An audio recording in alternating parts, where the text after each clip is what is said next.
British শাসন আমলে নির্মিত সুনামগঞ্জ শান্তিগঞ্জের ঐতিহাসিক পাগলাবাজার ডাকবাংলো ৩ আমলের সাক্ষ্য বহন করে এই ডাকবাংলো, যেখানে বসে আঁকা হয়েছিল রাজনীতির উত্থান পতনের দৃশ্যপট।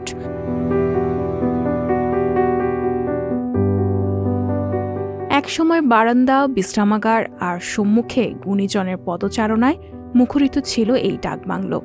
সেই ডাকবাংলো সময়ের পরিক্রমায় এখন শুধুই গল্প। পরিচর্যার অভাবে এই ডাকবাংলো এখন পরিণত হয়েছে ময়লার ভাগাড়ে।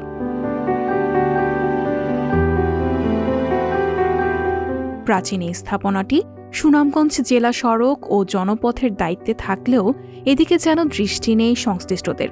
ডাকবাংলোটি আনুমানিক ১ একর জায়গার উপর নির্মিত। খুব ভালো আছে, থেকে এই অবস্থা। সরকারি ট্রায়াঙ্গেল রাখা হয়েছে, এখানে আরো সরকারি মাল আছে। এখন এখান থেকে নেওয়া হয়েছে সরকারি মাল। আমরা আগে শুনছি যে এখানে রাষ্ট্রপতি, মন্ত্রী সভা সব এখানে বইতা রেস্ট লইতা। তারপরে 2016, 17, 18, 14 সালও এখানে বিতরণ করা হইতো, চাউল, ডাল, তেল বিতরণ করা হইতো। এগুলো এখন আর এখানে করা হয় না। ময়লা আবর্জনা তো যে যেমনি পারে, যেমনি যার যেটা মনে করতো অন্য ফেলাই দেয়। এখানে তো আর কেউ নিষেধ দেয় না, আপত্তিও কেউ করে না, যে কারণে কেন অন্য আবর্জনা ফেলাইতে কেউ ইয়েও লাগে না, বিদারত লাগে না।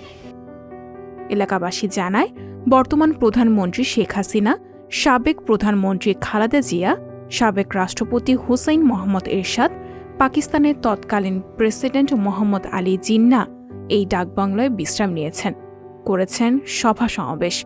তবে সরকারি এই সম্পদ পরিচর্যার অভাবে হারাতে বসেছে নিজের সৌন্দর্য।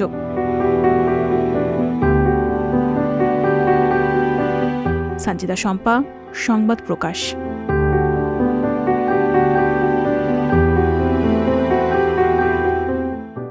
সংবাদ, ফিচার ও অনুষ্ঠানের জন্য ভিজিট করুন সংবাদ প্রকাশের ওয়েবসাইট এবং যুক্ত থাকুন ফেসবুক পেজ ও ইউটিউব চ্যানেলের সঙ্গে।